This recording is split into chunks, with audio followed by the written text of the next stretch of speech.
வேடந்தாங்கல் பறவைகள் சரணாலயத்தில் சுகாதாரமற்ற குடிநீர் விநியோகம் செய்யப்படுவது சுற்றுலா பயணிகள் மத்தியில் அதிர்ச்சியை ஏற்படுத்தியுள்ளது. பச்சை பசேலென காட்சியளிக்கும் நீரில் மிதக்கும் பீர் பாட்டில்கள், பிளாஸ்டிக் குப்பைகள், விலங்குகள் கூட குடிக்க மறுக்கும் குடிநீர் சுற்றுலா பயணிகளுக்கு விநியோகிக்கப்பட்டு வருகிறது.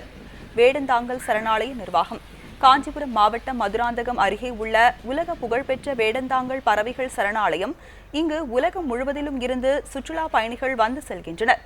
இந்த சுற்றுலா பயணிகளுக்கு சரணாலய நிர்வாகம் சுகாதாரமற்ற குடிநீர் விநியோகிக்கப்பட்டு வருவது அதிர்ச்சியை ஏற்படுத்தியுள்ளது.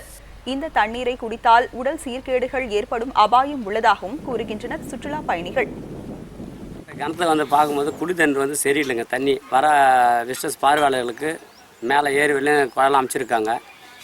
எல்லாம் அமைச்சு வந்து தண்ணி போதுமான தண்ணி வந்து நல்லா சுத்தமான தண்ணி கிடையாது. பார்த்தீங்கன்னா அந்த தண்ணி குடி தண்ணி கிணத்து வந்து பார்த்தீங்கன்னா சாராய பாட்டெலாம் கிடக்குது. இதனிடையே வேடந்தாங்கல் பறவை சரணாலயத்திற்கு வருவதற்கான வழிகாட்டும் பெயர் பலகைகள் இல்லாததால் புதிதாக இங்கு வரும் சுற்றுலா பயணிகள் சிரமத்திற்கு ஆளாவதாகவும் கூறப்படுகிறது. எனவே சுற்றுலா பயணிகள் நலன் கருதி வழிகாட்டும் பெயர் பலகைகளை வைக்க வேண்டும் எனவும் வலியுறுத்தப்படுகிறது. லாஸ்ட் 3 இயர்ஸாக வந்துட்டு இருக்கேன். இந்த இடம் நல்லா இன்னும் பாப்புலரைஸ் பண்ணலாம். இந்த மெயின் ரோட்ல இருந்து போர்ட்ஸே கிடையாது. டில் யூ கம் இங்கே ஒரு 5 கிலோமீட்டர்ஸ் பக்கத்தில் இருந்து அந்த போர்டே தெரியுது.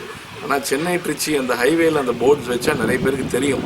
அவங்க வரத்துக்கு ஈஸியாக இருக்கும். ஈவன் ஆன் இம்பல்ஸ் நிறைய பேர் வரலாம். அதை பார்த்துட்டு நம்ம வந்து பார்க்கலாமேன்ட்டுன்னு.